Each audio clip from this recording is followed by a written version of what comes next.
Harka fuuni daawwattootaa fi dhaggeeffattoota keenyaa nagaan keenya kabajaa fi jaalalaa bakka jirtan maratti qabu jechaa oduuwwan wayitaawaa yeroo kanaaf qopheeffannee isinitti himaa dursa oduu ijoo. Jala bultii bara haaraa fi guyyaa waraana bilisummaa Oromootti irree fi gaachanni saba Oromoo humnoota faashistii Abiyyi waliin lola jabaa geggeessuun injifannoo cululuqaa galmeessuu ifoomse. Irree fi gaachanni saba Oromoo uummata Oromoo mara guyyaa seena qabeessa kanatti injifannoo gammachiisaadhaan dhamsiisaa jira. Oduu keenya keessatti bal'inaan kan balballoomsinu ta'a. Muummee ministeeraatiin sinnaatota tokko kan namaaf hin qabne haramanii dhiiga namaan taphatudha kan jedhan deetaa ministeera nagaa duraanii fi miseensi caffee Oromiyaa obbo Taayyee Danda'a kaatinaadhaan dhaddachatti hin dhiyaadhu jechuun mana murtii irraa hafanna. Hidhamaa dhuunfaa muummicha ministeeraatii kan jedhaman namni kun dhibee alarjikii akka qabantu himame. Dhimma kanatti poolisii, abbaa alangaa fi abbaan seeraa waan jedhan qabu isiniif dhiyeessina. Biltiginnaan qondaalota OPDO duraanuu abbaa Dulaa Gammadaatii hanga Baasaa Dabaleetti Warqinee Gabayyootii hanga Kumaa Dammaqsaatti bobbaasuun dibbee sobaa reebanii sirnicha akka faarsan taasisaa jira. Qondaalli Biltiginnaa Jeneraal Baasaa Dabalee jedhamanis tibbana hammeenya du'aa kan beeku nama du'e qofaadha jechuun ijoo dubbii miidiyaalee ta'aniiru. Dhimma kana bal'inaan kan balballoomsinu ta'a. Godinaalee Wallagga Bahaa fi Horroo Wallaggaa aanaalee haleellaa hidhattoota finxaaleeyyii faannoo itti hammaatutti caasaa mootummaa fi caasaa faannoo waliin qindoomanii hojjetaa akka jiran jiraattonni himan. Caasaan faannoo fi qaama mootummaa ofiin jedhu kana waliin qindoomuudhaan uummata gatii guddaa kaffalchiisaa jiru jedhame. Eessatti akkamiin waliin hojjetaa jiru kan jedhu isin biraan geenya. Pireezidaantiin Ameerikaa Doonaald Tiraamp lammiilee hidhattoota Somaalee ta'an lammummaa Ameerikaa irraa mulquuf odiitii gochaa akka jiran ifoomsan. Bulchiinsi pireezidaantii Tiraamp kibxataa akka jedhetti Yuunaayitid Isteetsi dhimma baqattummaa lammiilee Ameerikaa hidhattoota Somaalee ta'anii odiitii gochaa akka jirtu ifoomsaniiru. Kanas ni dhageessu. Toora YouTube chaanalii kanaa sabiskiraayib, laayik, sheer taasisaa jechaan gara oduu bal'inaan qopheeffanneetti isin dabarsa. Jala bultii bara haaraa fi guyyaa waraana bilisummaa Oromootti irree fi gaachanni saba Oromoo humnoota faashistii Abiyyi waliin lola jabaa geggeessuun injifannoo cululuqaa galmeessuu ifoomse. Irree fi gaachanni saba Oromoo waraanni bilisummaa Oromoo uummata Oromoo mara guyyaa seena qabeessaa kanatti injifannoo gammachiisaadhaan dhamsiisaa jira. Biltiginnaan loltoota isaa lafoo fi samiin jeettii fi dirooniin bobbaasee ilmaan Oromoo akka baalaatti harcaasuun warra hafe immoo sodaachisee garbummaa jala tursuu fi halkanii guyyaa tattaafachaa kan jiru yommuu ta'u, waraanni bilisummaa Oromoo ammoo umurii sirnichaa gabaabsuu fi barii bilisummaa saffisiisuuf falma ijibbaachisaa geggeessuu irratti argama. Irree fi gaachanni saba Oromoo waraanni bilisummaa Oromoo wayita simannaan bara haaraa bara 2026 fi amajjiin tokko guyyaa waraana bilisummaa Oromoo itti yaadatamaa jiru kanatti tarkaanfii ilaalessaa loltoota faashistii Abiyyi kanatti fudhachuun oduu aagaa dirree irraa dhageessisaa jira. Irree fi gaachanni saba Oromoo waraanni bilisummaa Oromoo zooniin kibba bahaa godina Arsii bahaa aanaa martii ganda wantichaa doletti lola jabaa loltoota faashistii Abiyyi wajjin geggeessuun humnoota diinaa irraa 4 ajjeesee 8 madeessuu ifoomse. Bifuma wal fakkaatuun irree fi gaachanni saba Oromoo waraanni bilisummaa Oromoo zoonii lixaa godina Wallagga Bahaa aanaa diggaatti lola jabaa loltoota faashistii Abiyyi kana kan barcuma aangoo nama dhuunfaa tiksuu bobbaatee hawaasa nagaa irratti waliin kan taasise yommuu ta'u, kanaanis loltoota faashistii Abiyyi konkolaataa sirrii F1 wajjin daaressuun injifannoo cululuqaa galmeessuu ifoomse. Loltoonni faashistii Abiyyi kan lubbuun hafte ammoo madoo ishee fudhattee gara magaalaa Naqamteetti baqachuu gabaasni kun addeesseera. Muummee ministeeraatiin sinnaatota tokko namaaf hin qabne haramanii dhiiga namaan taphatudha kan jedhan ministeera nagaa duraanii fi miseensi caffee Oromiyaa obbo Taayyee Danda'a. Kaatinaadhaan dhaddachatti hin dhiyaadhu jechuun mana murtii irraa hafanna. Hidhamaa dhuunfaa muummicha ministeeraatii kan jedhaman namni kun dhibee alarjikii akka qabantu himame. Deetaa ministeera nagaa duraanii obbo Taayyee Danda'a dhimma kaatinaan wal qabatee dhaddacha irraa hafannu jedhame. Aangaan duraanii kun himataawwan haaraa sadeen irratti banaman ilaalchisee mana murtii olaanaa federaalaa ramaddii lidataatti har'atti beellamni qabameefii ture.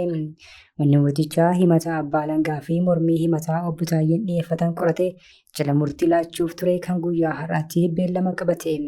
Haa ta'u malee abukaattoon isaanii adda addaatti argamanis obbo Taayyeen garuu argamuu hin dandeenye jedhame. Dhimma kana ilaalchisee dhaddachaaf deebii kan laatan poolisoonni mana sirreessaa abbaa Saamu'eel jedhamuun beekamu obbo Taayyee Danda'a kaatinaadhaan harka godhachuu diduu isaanii hordofee mana murtiitti dhiyeessuu akka hin dandeenye himu. Obbo Taayyeen kanaan dura sababa alarjikii qabaniif kaatinaa harkatti godhachuu akka hin dandeenye dubbatanii turan. Manni murtichaa gama isaatiin poolisoonni mana sirreessaa sababa xixiqqoo akkasiitiin himatamaa dhaddachatti dhiyeessuu dhabuun isaanii sirrii akka hin taane dubbachuudhaan guyyaa boriitti akka dhiyaataniif jala murtii laachuuf beellama qaban. Himataawwan haaraa sadeen aangoo irraa kaafamanii erga hidhamanii booda himataawwan sadii kan irratti baname obbo Taayyeen himata lamaan bilisa jedhamanii isa tokkoon immoo hidhaa cimaa waggaa 7 fi ji'a 2 akkasumas birrii 5,000 irratti murtaa'uun ni yaadatama.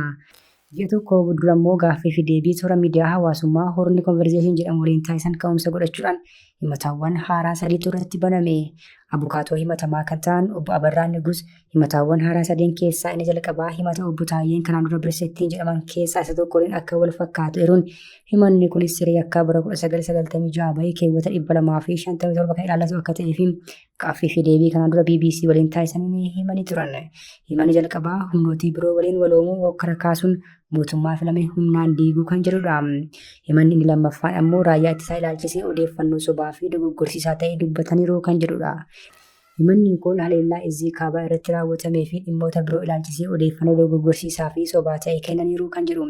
Kunis miidiyaa hawaasaa Horni Konverzeeshin jedhamuun tamsa'ee kan jiru akka ta'e obbo Abarraa Nigus himaniiru.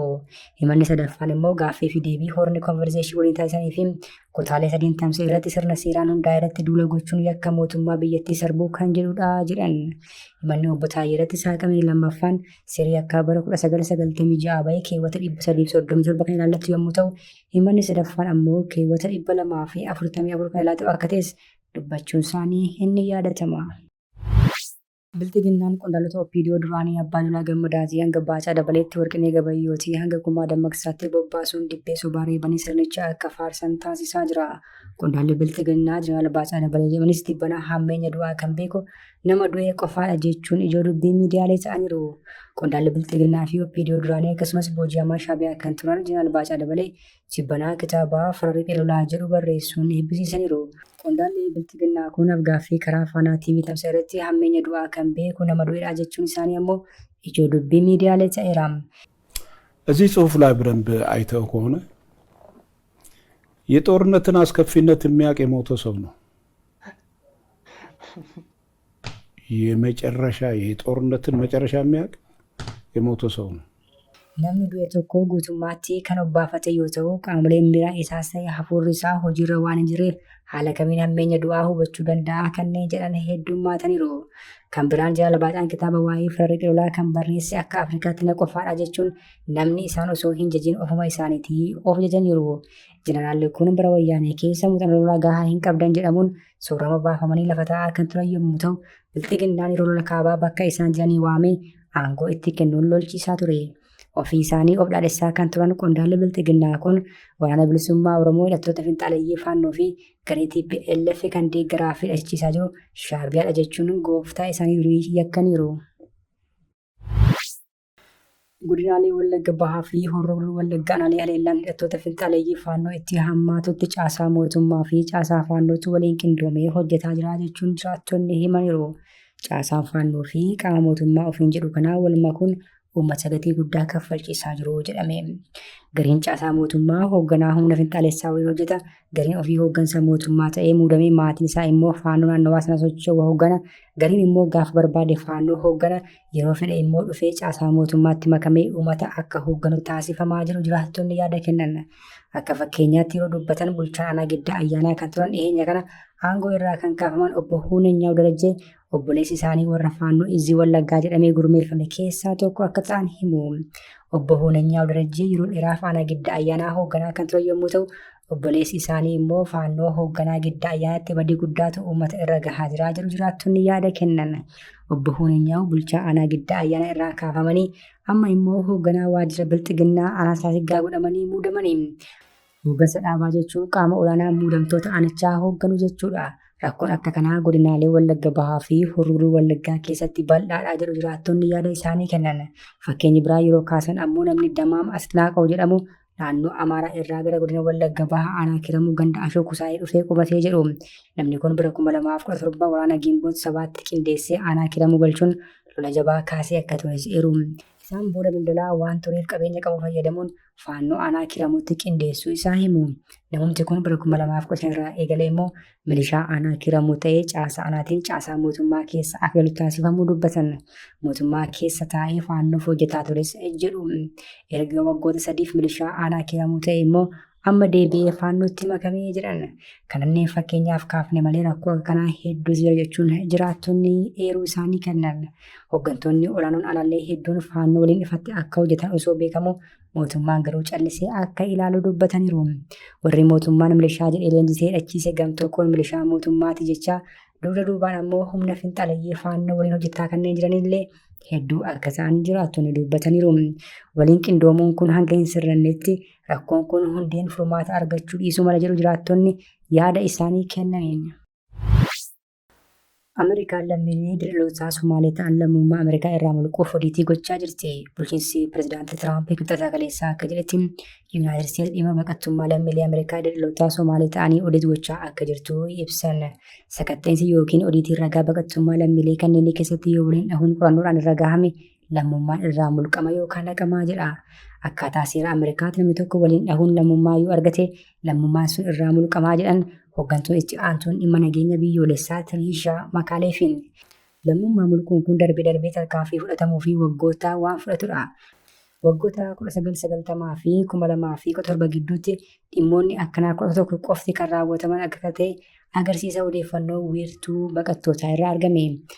Doonaald Tiraamp erga jalqaba bara fanjoota 2025 aangootti dhufee as imaammata baqataa hamuu garaagaraa kanneen akka dirqiin biyyarraa ari'uu, viizaa fi heeyyama jireenyaa mulquu seenduubee miidiyaa hawaasaa baqattootaa qorachuu fa'aa irratti fudhataa jira. Gareeleen mirga namoomaa imaammata Tiraamp kana bal'inaan balaaleffachaa turani. Tiraampii fi michoowwan isaa imaammata kanneen nageenya biyya keessaa fooyyessuuf akka hojiirra oolchan himu. Kabajamtoota hordoftoota keenya oduun sa'aatii kanaaf qabannee dhiyaanne kana gammaatti hordoftan ture. Oduu biraan hanga walitti deebinutti nagaatti.